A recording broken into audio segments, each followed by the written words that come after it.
৫ বছর আগে সামরিক অভ্যুত্থানের মাধ্যমে ক্ষমতা দখল করা মিয়ানমারের জান্তা প্রধান মিন অং হ্লাইং এবার দেশটির প্রেসিডেন্ট হতে যাচ্ছে। ৩০ মার্চ মিয়ানমারের নতুন পার্লামেন্টের অধিবেশনে তাকে ভাইস প্রেসিডেন্ট পদে মনোনয়ন দেওয়া হয়েছে।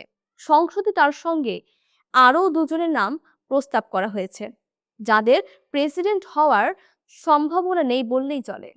আগামী কয়েকদিনের মধ্যে চূড়ান্ত ভোটে মিন অং হ্লাইংয়ের প্রেসিডেন্ট হওয়া প্রায় নিশ্চিত। একই দিনে তিনি সামরিক বাহিনীর প্রধান পদ থেকে পদত্যাগ করেছেন। তার স্থানে অভিষিক্ত হয়েছেন তার অনুগত জেনারেল উইন ও। এই জেনারেল ভিন্ন মতাবলম্বীদের উপর কঠোর দমন পীড়নের জন্য কুখ্যাত। গত জানুয়ারিতে অনুষ্ঠিত সাধারণ নির্বাচনে দেশটির প্রধান বিরোধী দলগুলোকে অংশ নিতে দেওয়া হয়নি।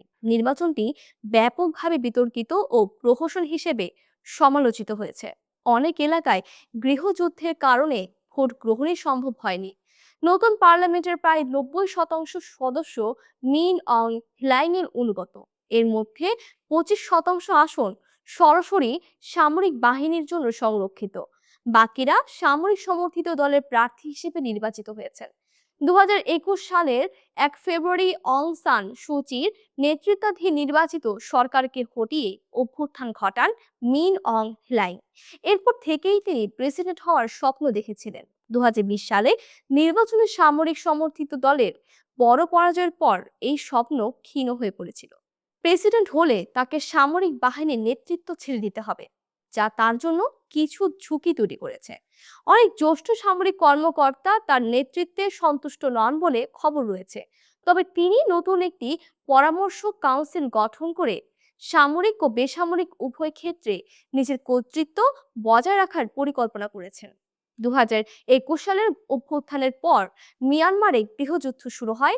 এতে হাজারো মানুষ নিহত এবং লাখো মানুষ বাস্তুচ্যুত হয়েছে। দেশের বড় একটি অংশ এখনো সশস্ত্র বিরোধী গোষ্ঠীগুলো নিয়ন্ত্রণে। পশ্চিমা দেশগুলো মিন অং হ্লাইং এর ওপর নিষেধাজ্ঞা আরোপ করেছে। আন্তর্জাতিক সম্প্রদায় এই নির্বাচন ও ক্ষমতা হস্তান্তর প্রক্রিয়াকে প্রহসন বলে সমালোচনা করছে। মিন অং হ্লাইং এর নেতৃত্বে সহিংস দমনপীড়ন অব্যাহত থাকবে বলে আশঙ্কা করা হচ্ছে। নতুন পার্লামেন্ট মূলত বর্তমান জান্তারই বর্ধিত রূপ। শুধু জেনারেলরা এবার উর্দি ছেড়ে বেসামরিক পোশাকে দেশ শাসন করবেন। মিয়ানমারের রাজনৈতিক সংকট আরও গভীর হওয়ার আশঙ্কা করছেন বিশ্লেষকরা।